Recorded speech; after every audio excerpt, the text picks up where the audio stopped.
Olá, meu nome é Rayane Cerqueira Soares, eu sou aluna de iniciação científica, minha professora orientadora foi a professora Thais Milés, nosso trabalho é sobre análise das condições de estresse na fermentação alcoólica pelo parâmetro de digestão mecânica sobre a viabilidade da levedura Saccharomyces cerevisiae.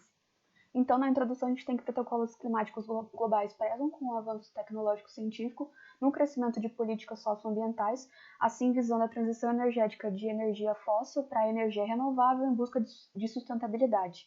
A gente pode observar que o setor de transportes tem grandes emissões de gases de efeito estufa, por isso ele preza pela produção de biocombustíveis, no caso a gente estuda a produção de bioetanol.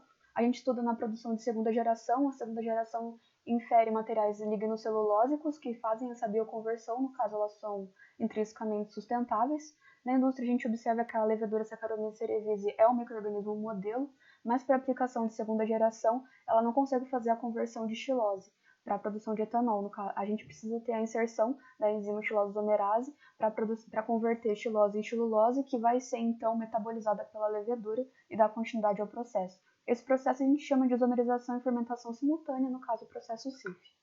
A gente tem como objetivo geral avaliar a influência da agitação de partículas sólidas enzimáticas, a enzima xilose-isomerase imobilizada, na viabilidade celular da levedura Saccharomyces cerevisiae durante a fermentação alcoólica na escala laboratorial. O objetivo específico é determinar as condições mais adequadas para o estudo na otimização do processo CIF.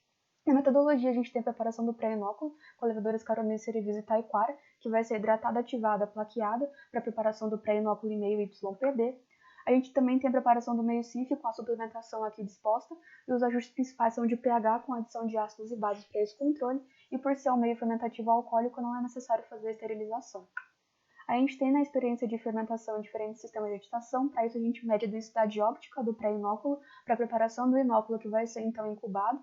Depois dessa incubação, o inóculo vai medir novamente a densidade óptica para assim ser disposta em frascos para serem as células recuperadas por centrifugação. Essas células então centrifugadas vão receber o meio CIF em 2 ml por frasco, vão ser ressuspensas e a partir dessa ressuspensão a gente dispõe ela em diferentes sistemas de agitação. No primeiro caso, a gente tem a agitação em mini-reator mais barra magnética. Essa barra magnética vai ser a nossa agitação forçada dentro do meio fermentativo.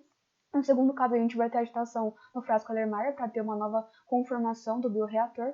E no terceiro caso, a gente vai ter a agitação em mini-reator, agora sem a barra magnética.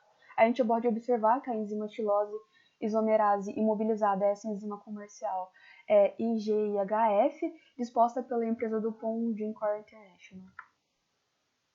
Então, a gente consegue fazer a aplicação dessa viabilidade através da coloração de azul de metileno por câmara de Neubauer, em que, pela equação, a gente observa que células são contadas células viáveis sobre o total de células numa área determinada.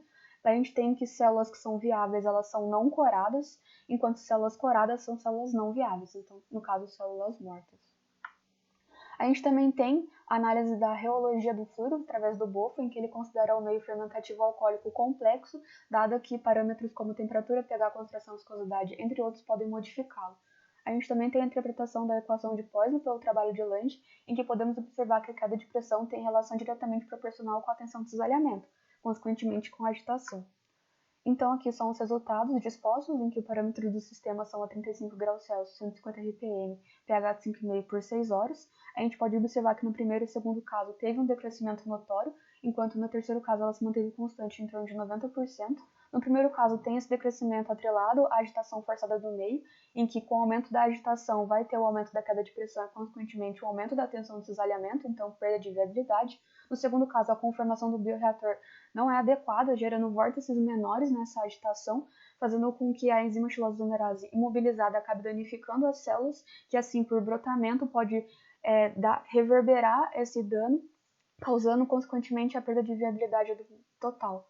E no terceiro caso, a gente tem que manter isso constante, mas se a gente prolongasse o tempo de fermentação, esse tempo adicional pode causar perda por inibidores do próprio meio fermentativo, como de substrato, de produto, acidificação do meio até redução de nutrientes.